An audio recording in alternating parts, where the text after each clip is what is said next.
श्री गणेशाय नमः। आज की कहानी है अमर सुहाग और अमर पीहर का वरदान देने वाले भगवान श्री गणेश की कहानी। दोस्तों, मेरा आपसे निवेदन है कि कहानी को आप पूरा सुने। कहानी सुनते समय बीच बीच में आप हुंकार भरते रहें, इससे कहानी का फल मिलता है। अगर आपको कहानी पसंद आती है तो चैनल को सब्सक्राइब करें, वीडियो को लाइक एंड शेयर ज़रूर करें और कहानी में कमेंट करके ज़रूर बताएं कि आपको कहानी कैसी लगी। तो चलिए दोस्तों, कहानी शुरू करते हैं।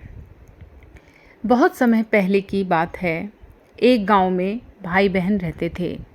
बहन का नियम था कि वह अपने भाई का मुख देखकर ही खाना खाएगी।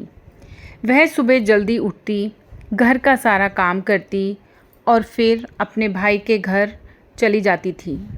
रास्ते में एक पीपल के वृक्ष के नीचे गणेश भगवान की मूर्ति रखी थी।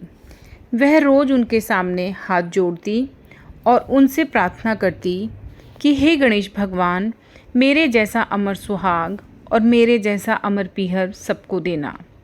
इतनी प्रार्थना करके वह जंगल के रास्ते से अपने भाई के घर चली जाती। जंगल के रास्ते में बहुत ही कांटे थे जो उसके पैरों में चुभ जाया करते थे। एक दिन घर पहुंची तो भाभी ने उससे पूछा, दीदी आपके पैरों में क्या हुआ है? वह बोली, रास्ते के कांटे चुभ गए हैं। ऐसा कहकर वह अपने घर वापस आ गई। भाभी ने अपने पति से कहा कि आप रास्ता साफ करवा दो, आपकी बहन के पैरों में कांटे चुभ जाते हैं। भाई ने कुल्हाड़ी लेकर पूरा रास्ता साफ कर दिया, जिससे गणेश जी का जो स्थान था वह भी हट गया। इससे गणेश भगवान रुष्ट हो गए और उसके प्राण हर लिए। जब उसे अंतिम संस्कार के लिए ले जाने लगे तो भाभी रोते रोते बोली कि रुक जाओ, अभी इनकी बहन आएगी, उसका भाई का मुंह देखकर खाना खाने का नियम है। लोग बोले, आज तो देख लेगी, कल कैसे देखेगी? अब बहन रोज की तरह घर से भाई का मुंह देखने निकली तो देखा कि पूरा रास्ता साफ है। थोड़ा आगे निकली तो देखा कि गणेश भगवान का स्थान भी नहीं है। उसे बड़ा दुख हुआ। वह गई और खेजड़ी की डाल से कुछ पत्ते तोड़कर ले आई।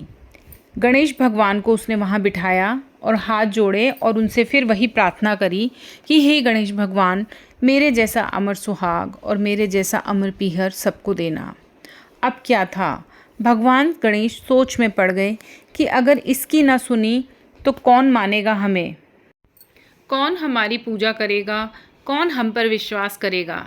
ऐसा सोचकर भगवान ने उसे आवाज़ लगाई और कहा कि बेटी, खेजड़ी की 7 पत्तियां लेती जाना, कच्चे दूध में भिगोकर छींटे मार देना तो तुम्हारा भाई उठ बैठेगा।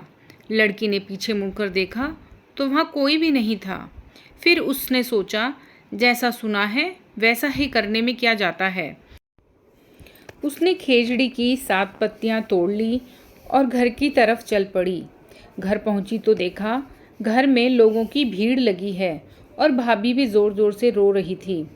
भाई का शव रखा हुआ था। वह अंदर गई और कच्चा दूध ले आई और पत्तियों को दूध में भिगोकर भाई के ऊपर छींटे मारे।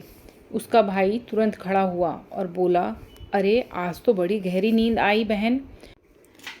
बहन और भाभी ने उसे सारी कहानी बताई और कहा कि भगवान, ऐसी नींद तो किसी दुश्मन को भी ना आए। हे भगवान, जैसे आपने उस लड़की को अमर सुहाग और अमर पीहर रहने का वरदान दिया, वैसे ही आप कहानी सुनने वाले को, सुनाने वाले को और हुंकार भरने वाले को भी ऐसा ही वरदान दें। धन्यवाद दोस्तों।